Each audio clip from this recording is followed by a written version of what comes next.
Hello and welcome everyone, wherever you are joining in from, uh, for this very important session that we are going to do.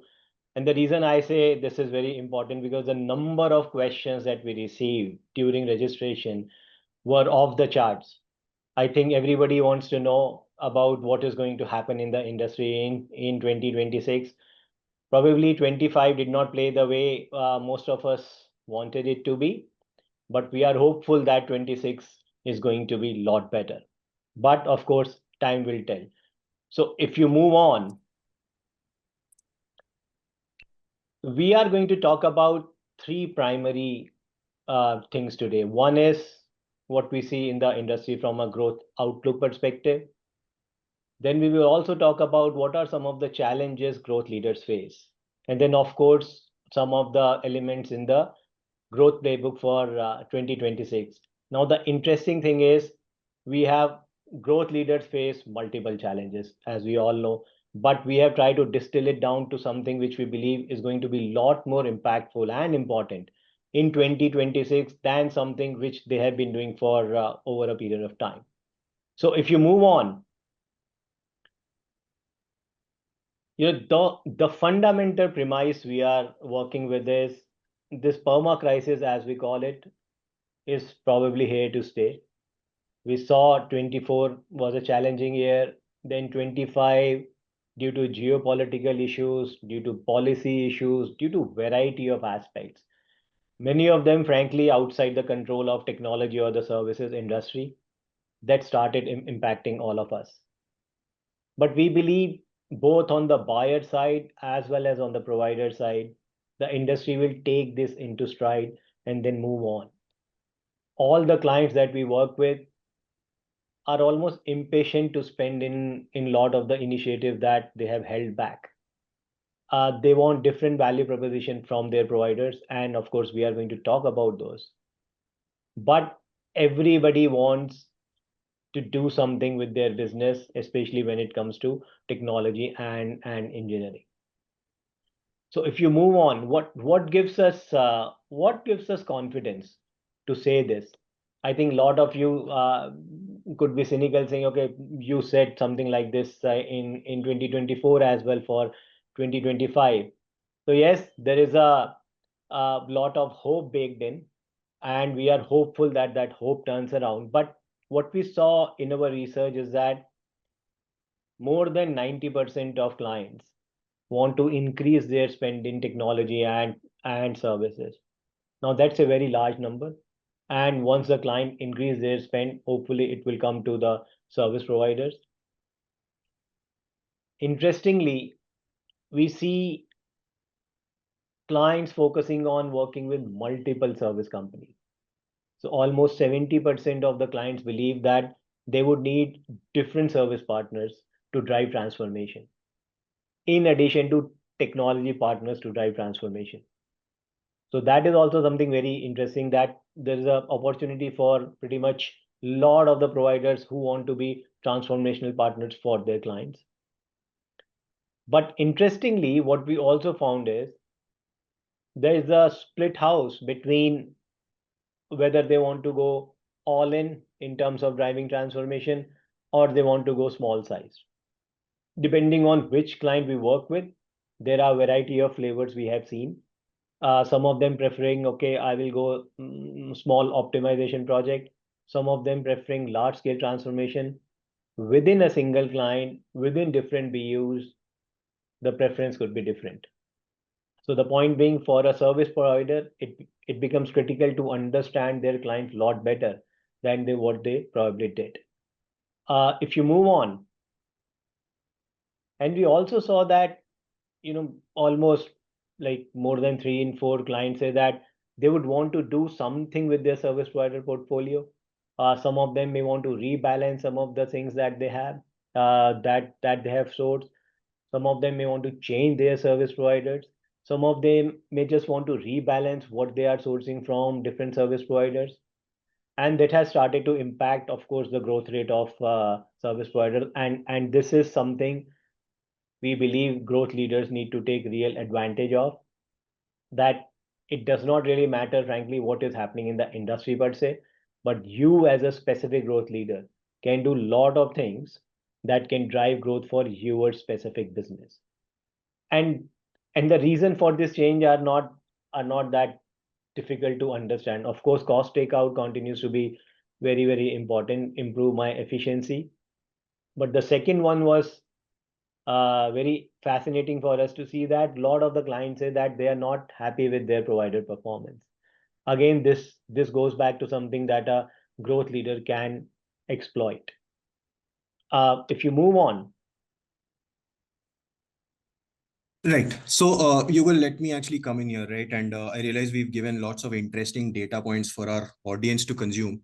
Let's maybe launch a quick poll at this point of time, right? I think it'll be interesting to kind of get a sense of what our audience thinks about, growth prospects for 2026, right? So very simple question, what do you think about your firm's growth for the next year? A few options, less than 2025, more or less the same as 2025, or, are we kind of looking at the year being significantly better or more than 2025, right?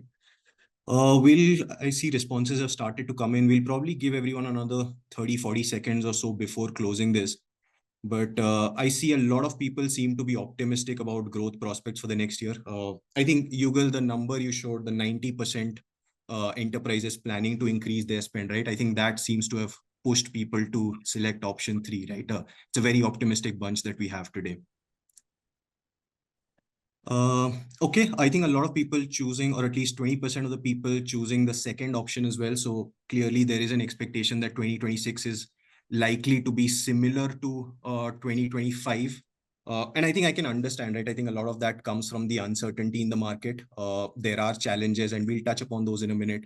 But the fact that there are challenges in the market, I think there is a recognition of those challenges. And it's, I think, unlikely that all of those challenges will go away within a span of 2 to 3 months, right?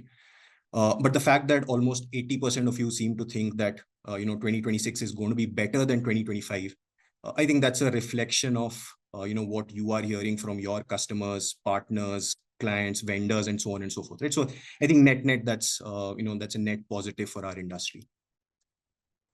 Okay, I think if we move to the next page, then it's while we are recognizing that the next year is going to be better than what the current year was. It's also important to kind of recognize that, hey, while we do anticipate growth, it's important to acknowledge that the industry is going through certain challenges, right? We're still, by the way, a couple of months away from the start of the next year. And if there's anything 2025 has taught us, it is that, nothing is certain, right? Nothing is set in stone. A lot of things can change very quickly, right? So actually, this might be a good time to turn the page and, talk about some of these challenges, right? And what we've kind of done here is pick 3 challenges that we want to kind of talk about. And we are essentially calling these the controllables, right? And again, Yugal spoke about this in the beginning. And I do want to, again, acknowledge that there are a lot of challenges. There is a lot of uncertainty around the macro. Geopolitical tensions are running high and things are seemingly changing every couple of weeks. There are certain verticals which are not doing well. So, as somebody who tracks engineering, automotive comes to mind. There are certain logos within certain verticals that are struggling. And of course, if your portfolio is exposed to some of these logos and verticals, that will quite naturally have an impact on growth, right? But a lot of these are still external factors. In fact, some of them are actually completely uncontrollable, and there isn't necessarily a lot that we can do about, right? So what we instead want to talk about are 3 things that we've observed over the last few months where providers have been struggling. A lot of this, comes directly from conversations we're having with enterprises. In fact, the second point that Yugal mentioned around why providers or why enterprises want to rebalance their provider portfolio, it's because of poor performance, right? So if we look at some of these challenges, I think the first one on offerings appearing stale, at least I've lost count of the number of times, enterprises have come up to me and said that, hey, vendors are coming to us with the same offerings that they've had for the past N number of years, right? And this is especially true in today's day and age with AI coming in. How are you really helping your clients innovate, right? So what's the innovation in your offerings portfolio that is adding value to customers, right? So a mismatch between offerings and customer expectations, that's number one. Secondly, proactiveness among providers. And I think growth leaders are really missing emerging opportunities, not because of capability gaps, but because they are reacting to client needs instead of anticipating them, right? Again, just to touch upon AI, that's something that's creating new categories of demand.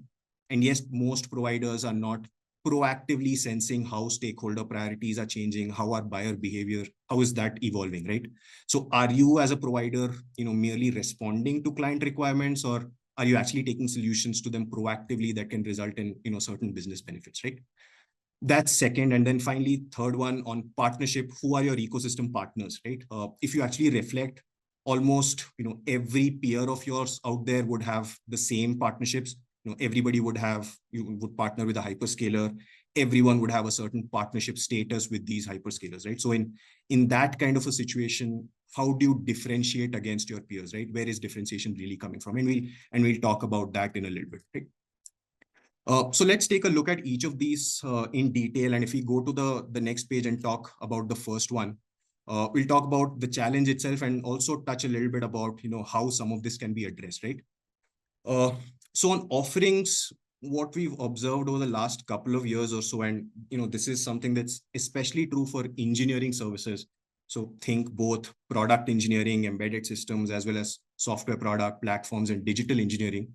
But I'm sure the argument can be made for other domains as well. What we've observed is a lot of providers are taking piecemeal offerings to their customers, right? So they are claiming to be specialists in certain verticals, tech stacks, or processes. But when it comes to addressing every possible need that a customer can possibly have in those domains, they often start falling short, right? And this is not so much about us as analysts coming in outside in and sharing our perspective here. If you actually take the opportunity to reflect as an organization, every organization makes a few big bets that they want to bank on, and these bets could be on industries, it could be subsegments, it could be technologies, whatever they are, right? But when you think about the bets that your organization has made, can you truly sit back and say that across these big bets, whatever it is that our client needs, we'll be able to service that demand? The answer, at least based on what we've heard from enterprise customers, and in fact, when we do a lot of these provider analysis and assessments, the answer would be a no, right? And this is where the concept of holistic specialization comes in.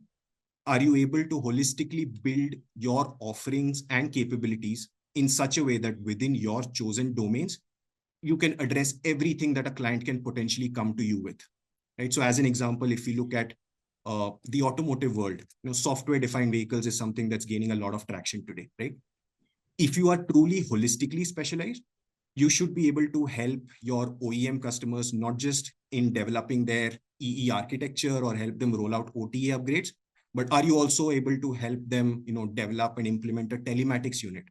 Are you able to bring in a partner that can elevate end user or driver experience through the infotainment system? Are you able to take certain consulting or advisory offerings to your customers to help them monetize their SDVs, right? Only if you're able to do all of that can a provider really claim to be true specialists, right? And what we've seen in the past often is providers claim to be specialists, but they are only operating in certain niche segments, or only within a certain segment of the value chain, right? So holistic specialization, kind of just to summarize, is essentially a concept whereby you are able to partner with your customers on their product journey, product roadmap. And given we're talking about engineering, that by its very nature means that it's a multi-year gig, right? And you're able to do that because you are the provider that can help them address their entire needs, right? And this of course comes from having that deep understanding of the domain, but also from investing to build your offerings, capabilities, contextualizing to what your customer wants, and so on and so forth, right? So net, I think the key message here is, going to the market with piecemeal offerings is no longer enough. It's imperative to be recognized in the market as being specialists to build that perception in the market. And true differentiation will really come from being holistically specialized in the areas you choose to operate in. With that, let's move to the next page. Right. The other biggest challenge the growth leaders are facing today isn't about capability, but it's clarity in itself. Nishant had briefly touched upon saying that most service providers are reacting to what clients are asking for instead of anticipating, and this has been the case with most of the clients that we have been most of the enterprise clients that we are interacting with. And because of this very reason, the service providers are unable to tap into the latent AI led demand that is being generated. And when I talk about this, the new demand, it's not about adding the tools, AI-led tools to the services, but recognizing the entire demand curve in itself, which is being created. And this demand curve, we can see this demand curve coming up in three shapes right now. One being the net new requirement, which is being unlocked by the digital work that is because of the digital work. And a few examples are like LLM ops and prompt ops, orchestration. These are not traditional ADM services that we are seeing, but these are more represent the new frontier in the application services frontier, and where the speed is more critical than the scale. And the second part of this demand curve is the buyer base in itself. There is new buyers coming into the play, and it's not just the IT leaders that are buying consuming the AI led capabilities. It's even the product owners. There are functional heads, there are business heads who are consuming this AI led capabilities and AI led solutions. But currently we see most of the GTMs are focused and tuned towards the IT leaders and not towards this non IT and business leaders. And this gap exists because the providers aren't listening to how value is being redefined across functions and listening to what enterprises are saying in terms of value. It's going to be very critical. And the third part is the scope expansion itself. And with scope expanding and AI infused applications are coming into the play now, it is opening up opportunities around the governance, the integration complexities that they face, and the life cycle risks. And this actually opening up opportunities around the hallucination mitigation, AI governance frameworks, and LLM management tools. And that's where the next big shift comes in, right? So it's no longer about just capturing the demand, but how do we turn this into high margin growth? That's where we see this margin expansion becoming very critical, and the service providers who will unlock this or solve this puzzle around delivering or converting this demand into margin expansion will be the winners. It's like turning this demand into asset-led delivery, where service providers will be able to enjoy the recurring revenue, and understanding the new ways of working where digital FTEs and the human labor work together. That's going to be very, very critical. Net of it, the service providers who fail to sense the client demand and who are not proactive in their approach, they'll miss this implicit AI-led growth curve that is unfolding right now. Moving on. Another critical controllable that I feel that growth leaders are not taking great attention to is the fact that there's not much differentiation that we can see when it comes to partnerships. So our data shows that enterprises on an average engage with around 7 partners when it comes to any large scale cloud related transformation engagement. The 7 partners will include 1 or 2 service providers or system integrators. Then you have hyperscalers in the mix, OEMs like Dell, Cisco's, and others into the mix. Then you have management platforms, FinOps platforms, all those coming into the mix, and new age platforms around AI offerings, your observability platforms, all that comes into a large mix when you are trying to deliver a cloud related transformation engagement.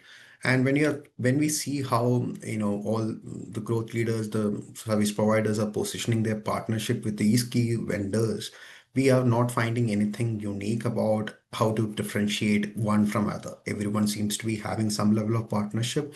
Someone might be a premium partner, someone might be a diamond partner, whatnot.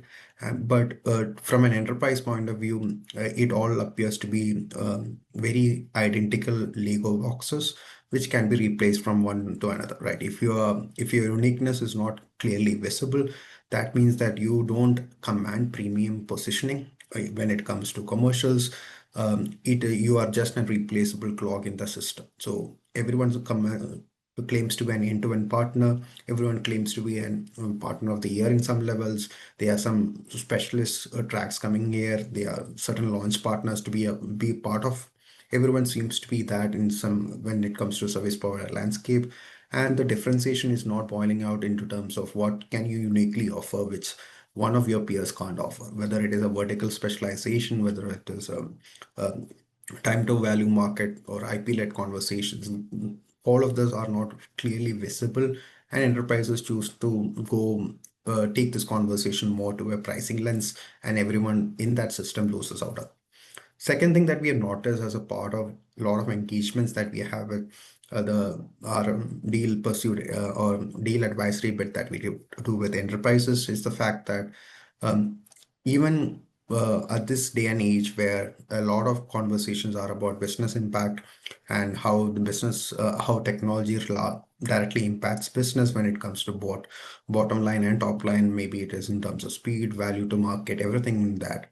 But largely the proposals, the solutions, the pitch for it is largely driven by technology. We are still hearing a large conversation about how certain technology can help you move forward in terms of maybe a migration story, a VMware-led story, a lot of technology-led conversation, which we believe practitioners are very comfortable having a conversation on, but the connection between technology to the outcomes and the business outcomes, that remains a place where we are not seeing how the partnership and how partnership-led motions develop. That question largely remains unanswered and unchallenged in front of enterprises.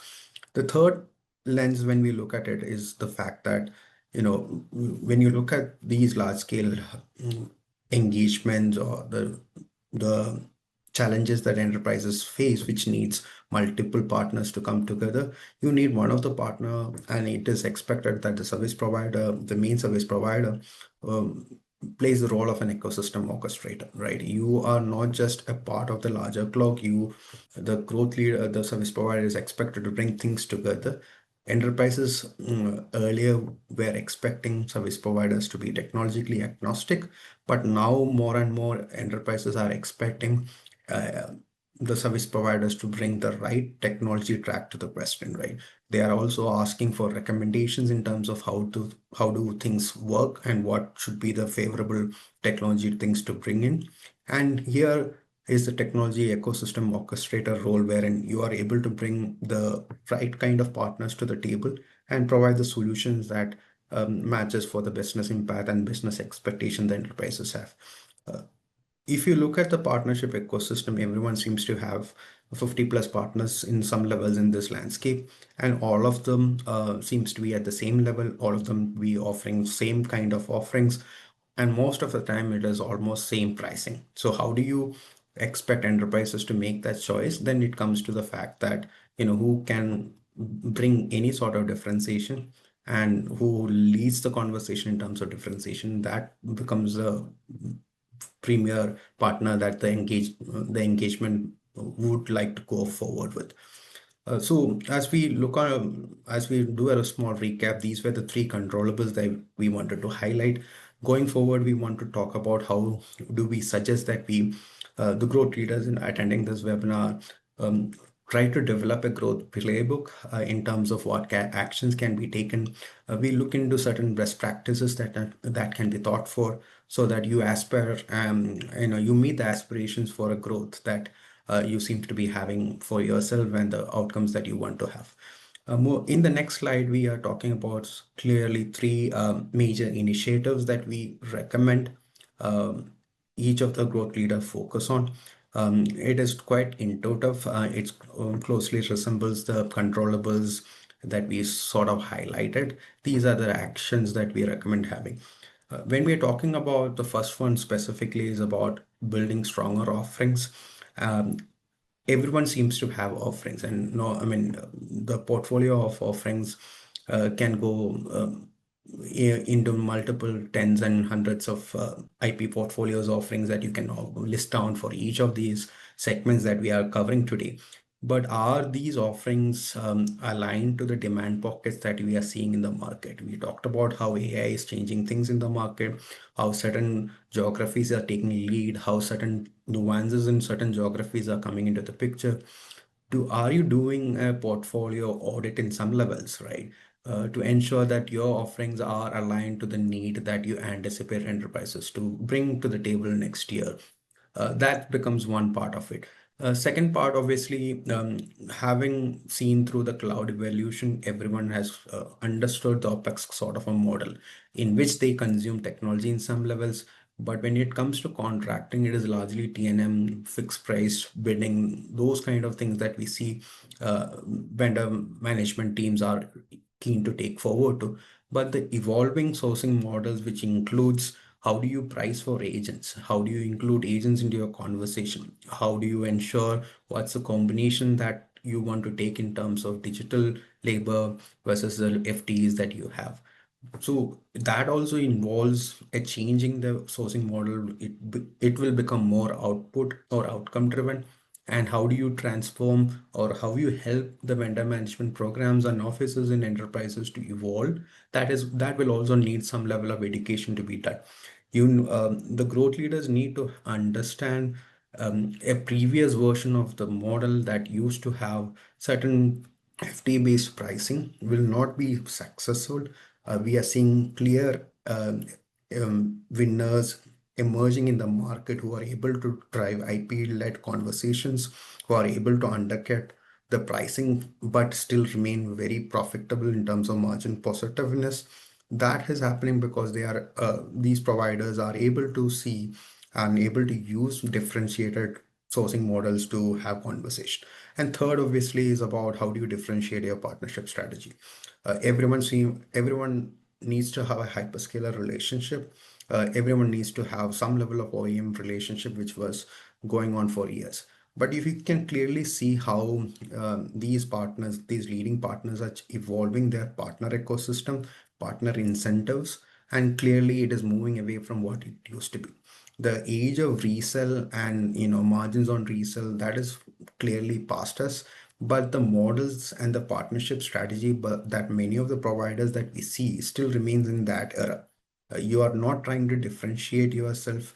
You are just like any other XYZ in the market who claims to be a premier partner for one of the hyperscalers, who claims to have certain competencies, certain certifications. But whether you are differentiating, whether you are creating differentiated mindshare in the market, and in most importantly in front of your enterprise clients, that is the question that you need to evolve. When you look at certain actions that needs to be taken, right, specifically when it comes to partnership strategy, you need to understand, you need to balance two critical elements. One is obviously the impact that you need to have on client, that needs to be high. At the same time, you need to differentiate from a technology partnership lens as well. So whatever initiatives that you are able to identify which maximizes the client impact while differentiating yourself in front of technology partnership ecosystem, those are the initiatives that you need to take forward to. It might not mean that it is always co-sell. It might be something else. It might be an IP co-creation that can be solved through a cloud marketplace. Going forward, how the marketplace evolution will happen, all that will be a part of your partnership strategy. And chasing competencies, chasing certifications might not be the right kind of investments, or maybe even in presence of premier events might not be the right kind of investment that you will get best returns out of. So that's how we are seeing these are the in terms of the initiatives that we believe certain things can be taken and certain actions can be taken. And we've delved deeper into few of these in the next few slides. Maybe we can move forward to the next one. Perfect. Yeah. Zach, I think very interesting set of recommendations or pointers for growth leaders, right? I think we've spoken about multiple things. We spoke about the fact that most people seem to be more optimistic about 2026 than the current year. And just listening to you and Lalit speak about cloud and apps respectively, I think what we can kind of conclude is that despite the fact that there is uncertainty in the market, providers can realize growth, right? And speaking as someone who tracks engineering very closely, I think it's really true for this particular market, right? In fact, engineering, if you leave out the last year, maybe couple of years, engineering services has traditionally been a market that has seen growth in the double digits, right? In fact, even in the last year, couple of years, there have been a few providers that have actually managed to realize growth in the high teens, right? And they've been able to do that because of two reasons. they've invested to become specialists in certain domains that they've picked. And B, they've been very quickly able to identify and pivot to service some of the underserved but growing demand pockets. Right. So as an example, the number that you see on the screen to the right, which is 70 billion, that's the spending in the automotive semiconductor market. Right. So we're essentially talking about the likes of a Renesas, an NXP, Infineon, increasingly ARM, Qualcomm, Nvidia as well make up, some portion of this market. And, we expect this space to continue evolving and growing, given the relevance of chips and embedded systems in software-defined vehicles, in electric vehicles today, right? So it's a market that's likely to see a lot of growth over the coming years. In fact, it's not just the semiconductor firms, it's also the automotive OEMs that have recognized this, right? So the likes of a Ford and Tesla are even investing in their own in-house silicon teams, right? And yet what we see is not a lot of providers really operate in this space, right? And yes, there are adjacencies to automotive engineering, there are adjacencies to silicon engineering, even to embedded systems, right? But no provider has really managed to carve out a differentiated positioning in this growth market. Right. So what does holistic specialization, I spoke about that a few minutes ago. What does that mean in this context, right? Uh, as a provider, can you go to these OEMs and become their partner of choice for everything around semiconductors? So right from chip design, silicon engineering, post-silicon validation, to possibly even chip supply through partners and fabs, right? Not a lot of providers are doing that currently, right? I can think of several other examples. Something like what's happening in the defense industry today comes to mind. There is a huge push to defense modernization, especially in Europe.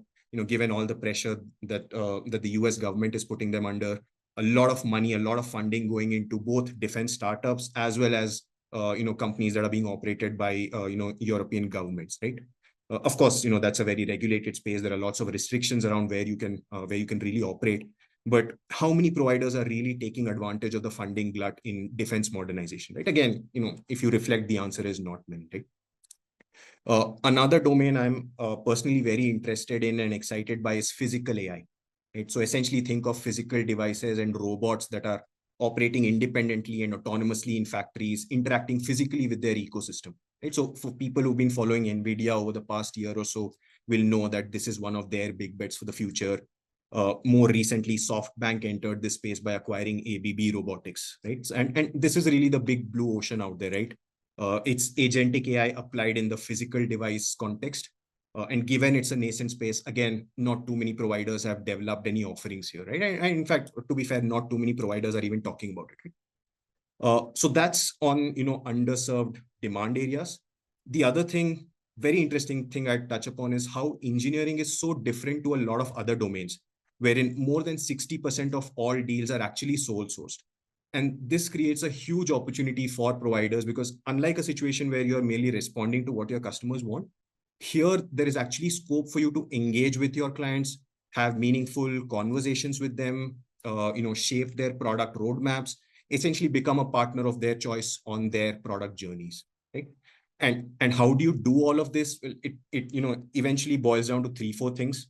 The first step is to naturally identify those domains or segments or markets you want to bet on. So what are those emerging demand signals that you want to track? Which are the segments or spaces that are likely to grow over the next few months and years, right? And we have a lot of tools that can enable you to do some of that. Following that, then how do you then actually address that demand? And this is a combination of two things: offerings and capabilities. So essentially investing to develop a holistic offerings portfolio that will enable you to address client needs and demands end to end within a particular segment. And then, investing to enhance your capabilities so that you're able to, develop that offerings portfolio, right? Of course, there's also an element of market messaging that comes in here that allows you to differentiate from peers. There might even be an element of market education, right? So I spoke about physical AI a few seconds ago.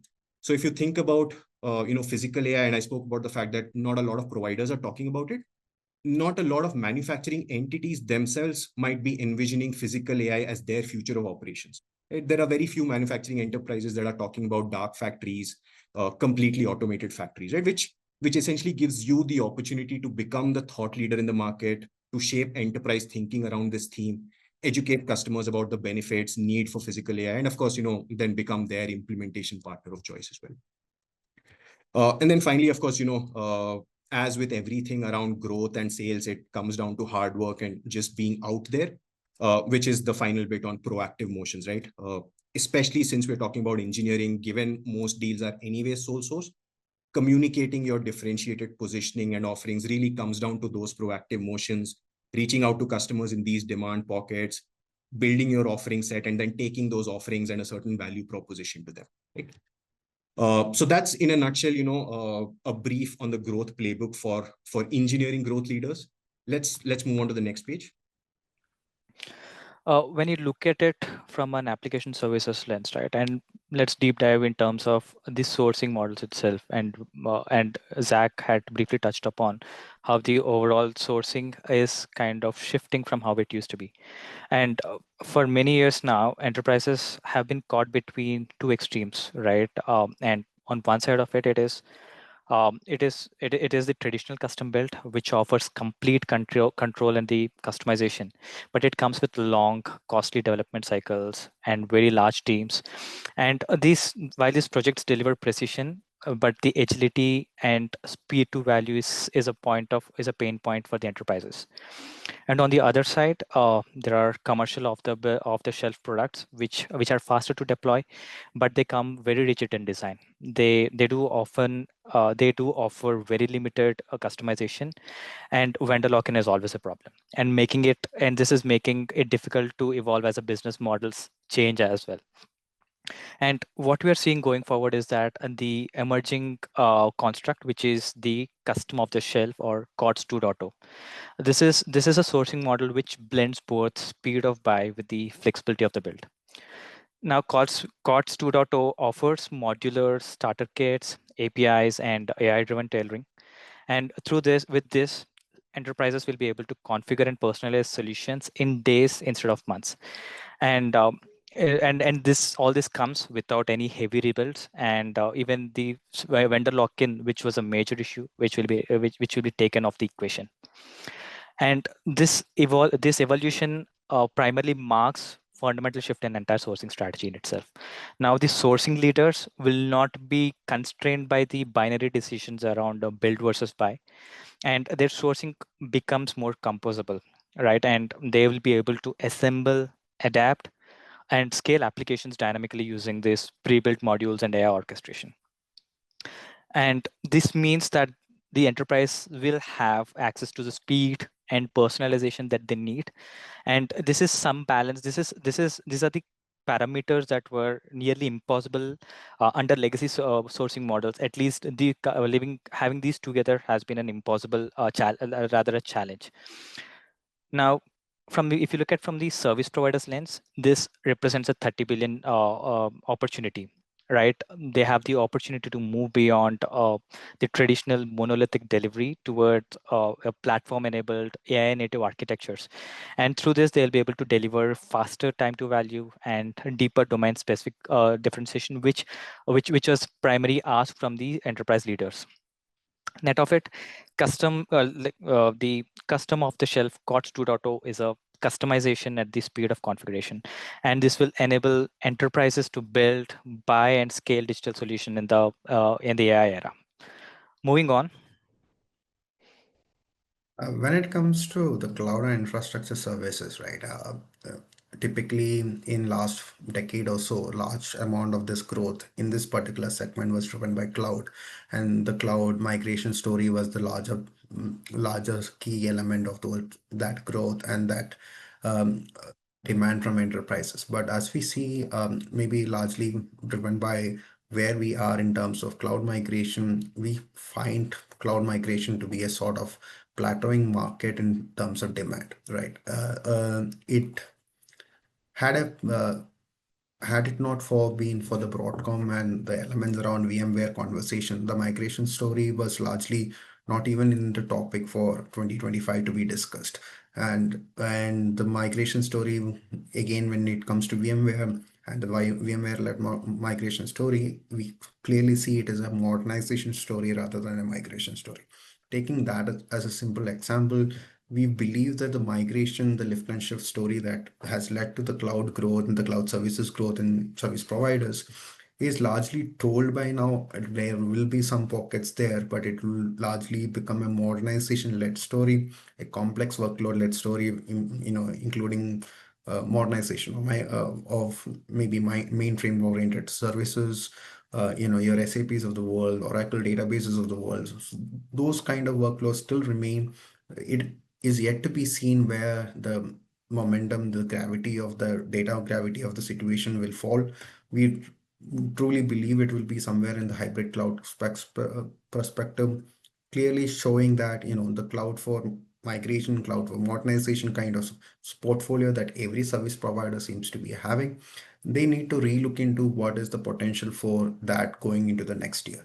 The larger demand drivers around AI and AI-led enablement stories and services has led to an interesting change that we are seeing in the infrastructure side of the business, right? When you are talking about data center, when we are talking about networks, when we are talking about storage and data services and data storage services, these were elements of the portfolio which had largely an anemic growth in the last 5 years. It was sort of the boring portfolio, but we see that becoming more and more attractive, because if the AI enablement has to happen in enterprises, we need to have work on, and enterprises are realizing that they need better plumbing, better structures in place, better infrastructure in place. And that is leading to a attractive set of conversations when it comes to enterprise AI in AI deployment. And that is leading to more and more conversations around the possibility of infrastructure services. How does that look in the future? We are also clearly seeing that there are certain themes, maybe how you use cloud for innovation. Obviously the AI related story is one part of it. The other elements around, how AI, how cloud enables your edge conversation, how, the cloud enables your physical AI conversations, everything that leads to an innovative solution, which is not something that we talked about, which has to come from a vertical oriented cloud adoption. That is something that we feel that is an avenue that will come into picture more and more. So when you look at the landscape from where it was when cloud migration dominated the cloud services demand, it is flipping to a cloud innovations oriented services, which has a portfolio. The portfolio offerings needs to be newer. The solutions that you want to bring into the market is not something that we see most of the service providers are keenly developing. While AI is taking rightful focus, there are other areas that need strategic orchestration, building things around. Say, for example, one example that we are citing is the sovereign cloud demand that we are seeing picking up in geographies like Europe, right? So we anticipate the European cloud services, sovereign cloud services market to be nearly 80 billion in next 3 years. And you're clearly seeing investments coming from hyperscalers. You can clearly see local providers trying to create an offering that is specifically needed for that solution, that particular geography when it comes to data localization, higher levels of sovereignty that they aspire for. These are changes that are happening as we speak, which is a result of things that are happened in socio-political situations, geopolitical nuances is also applied to it. While there could be always changes in the geopolitical situation, we anticipated that certain changes like this happening when it comes to sovereign cloud will continue to remain. So we are seeing a lot of adoption in European countries, enterprises who have not even adopted cloud. They are keen to see and seek options around sovereign and trusted cloud options.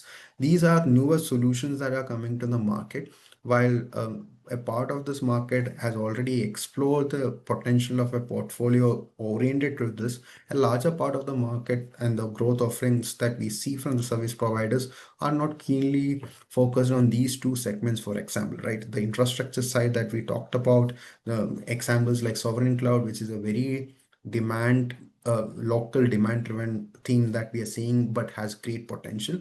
And that has to come from the fact that you need to identify demand pockets. Maybe it is within your boring part of the portfolio that you are ignoring right now. You need to understand, say for example, anything related to an infrastructure development for AI enablement in enterprises are multi-hundred million deals nowadays. You need a lot of investment to come into the picture. Are you rightfully positioned to take advantage of that? That's a question that you need to reflect upon. When you try to build such an ecosystem, then again it comes for whether you are able to align with the right kind of partners. Sometimes it doesn't mean that only the top and dominant partners will give you the growth. Your niche partners who are and your ability to stitch solutions together, combining niche and dominant solutions of partners, is the ability that you need to bring into the table. You need to have an agile versions to it. And we explore further that in the next slide. Now, in addition to what all great things that we heard, see, the integrated sourcing trend has been around for quite some time. Now we have started to see it expanding to CFO spend as well. So the CIO integration was starting, and now CFO, where business process trend is also being included. But interestingly, one of the things we see and one of the things that we observe clients also say is most of the solutions, and the blame lies both on the client side as well as provider side, focuses on sourcing-led transformation. Now, what does it mean? Bundling of services. Increase scope, I will give you better commercial. That's a very poor way of working. And I don't think growth leaders can grow their portfolio if they just go down that route. Anyways, renewals are coming at 30%, 40% discount. And if you end up discounting service bundles as well, that's one more challenge.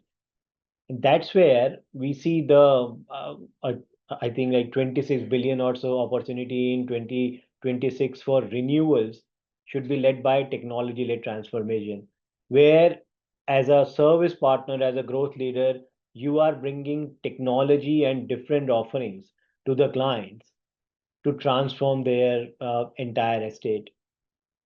I think one of the challenges we see with most of the growth leaders is they over index on pricing and commercials, though it is very critical, very important.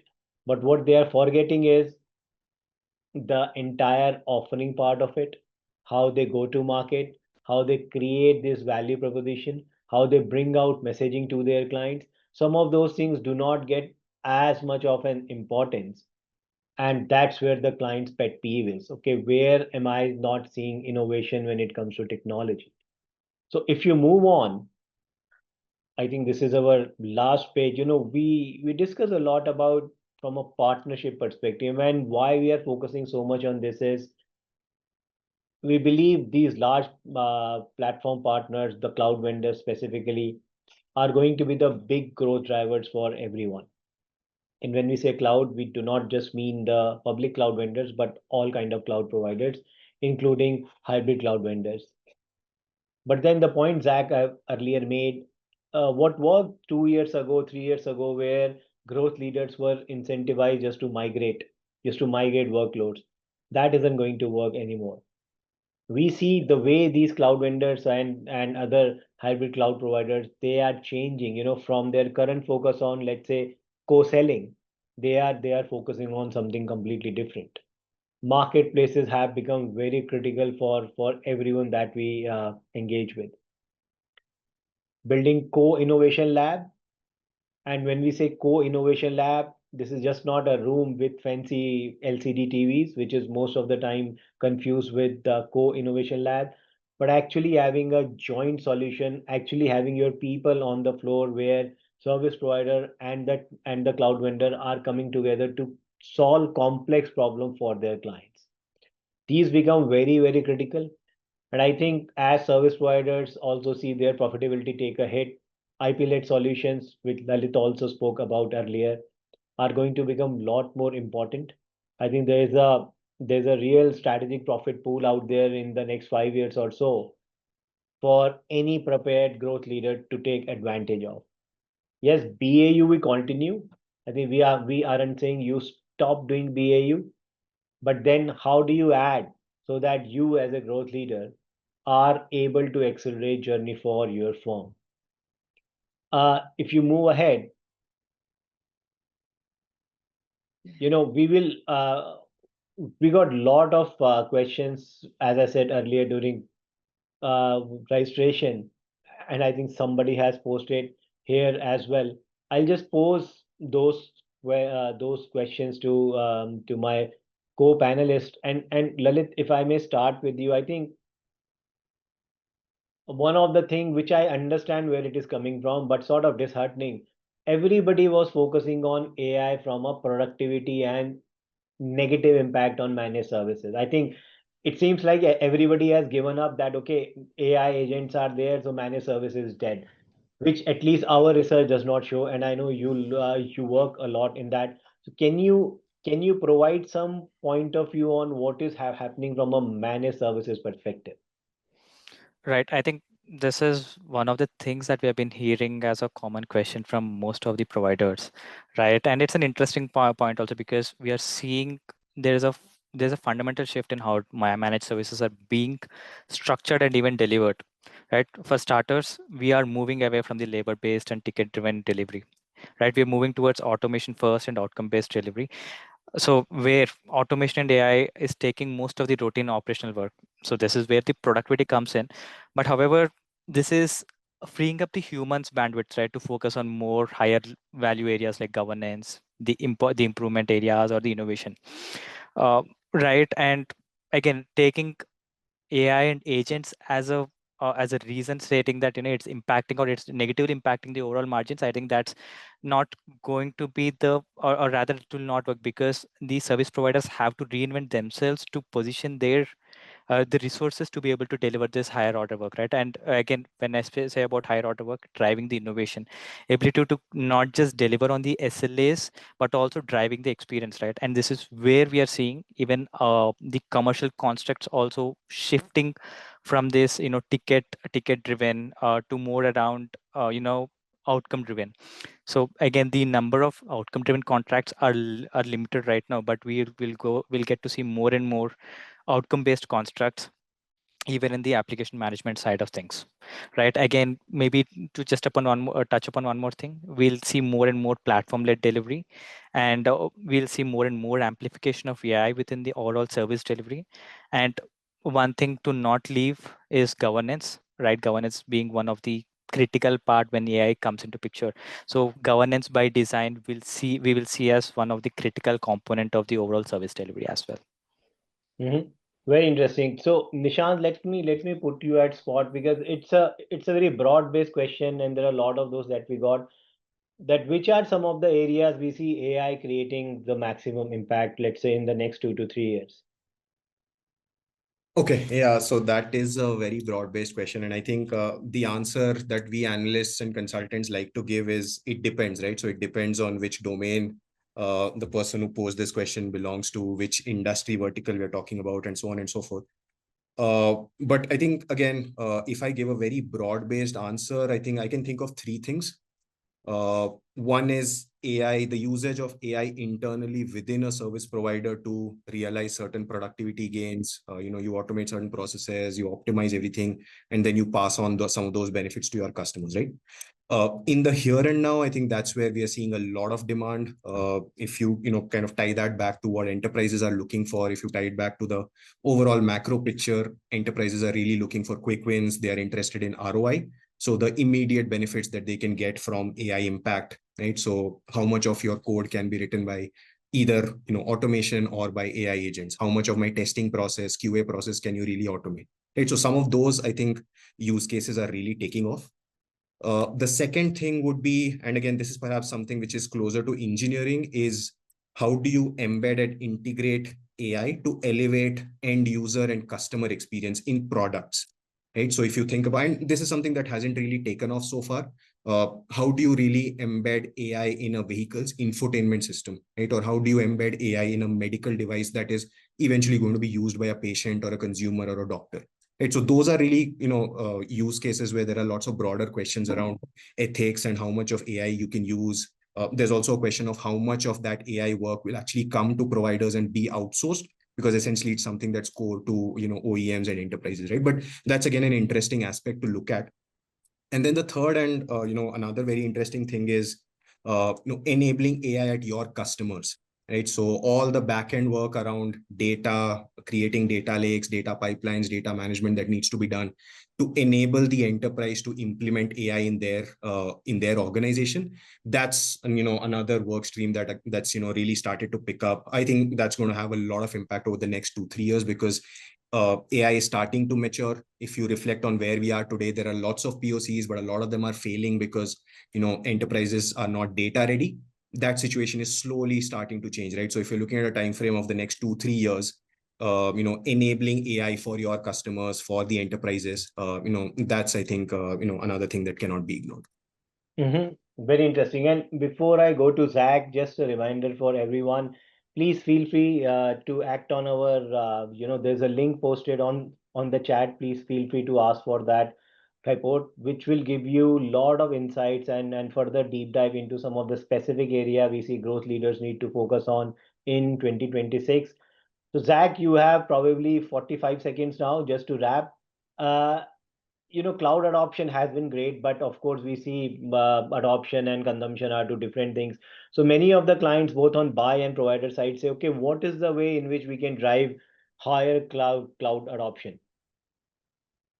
Yoga, that's a question of the last 2 years, I think. So largely, why there seems to be a dissonance between the number of agreements that enterprises are signing up with hyperscalers vis-a-vis the amount of services that is being consumed. I guess that delta can be largely answered by the lack of value realization. So essentially anything and everything that we used to do with respect to how cloud came into picture, the cloud migration story that started off, everything was a lift and shift kind of a story. You move to the cloud, you will realize so many dollars of benefits out of it.